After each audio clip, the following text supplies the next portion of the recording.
அப்போ மீதி எல்லாம் சொன்ன மாதிரி. அப்புறம் ஒரு விஷயம், முறைப்படி பேசினதை தவிர அம்மாவுடையும் தாத்தாவுடையும் காலத்துக்கு அப்புறம் இந்த வீடு வாசல் எல்லாம் உஷாவுக்கு தான். அப்போ உனக்கு? எனக்கு ஒரு வேலை இருக்கு, எனக்கு வேண்டியது நானே சம்பாதிக்கலாமே. இந்த மாதிரி ஒரு அண்ணன் கிடைச்ச உஷா ரொம்ப கொடுத்து வச்சிருக்கணும்.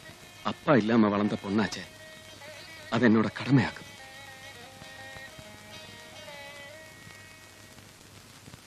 അനിയത്തെ എവിടേക്കാ അയക്കുന്നത്? ഞങ്ങളുടെ ഒരു നെയ്ബർ ഉണ്ട്, പുള്ളിയുടെ ബ്രദറിലോയ. പാലക്കാട്ട് ഇൻസ്ട്രുമെന്റേഷൻ കമ്പനിയിലാണ് ജോലി. അയക്കുന്നതൊക്കെ കൊള്ളാം. കേരളത്തിലെ കമ്പനികൾ എന്നൊക്കെ ഓരോന്നായിട്ട് പൂട്ടിക്കൊണ്ടിരിക്കുക. പ്രീമിയർ ടയേഴ്സ്, തോഷിബ, മധുര കോട്സ്, എക്സെട്രാ എക്സെട്രാ. ഈ തരകന്റെ ഒരു നാക്ക് ശകനപ്പഴ അല്ലാണ്ട് പറയില്ല. ഒരു നല്ല കാര്യം പറയുമ്പോഴാ. മൂർത്തി സാർ എത്തിയില്ലല്ലോ.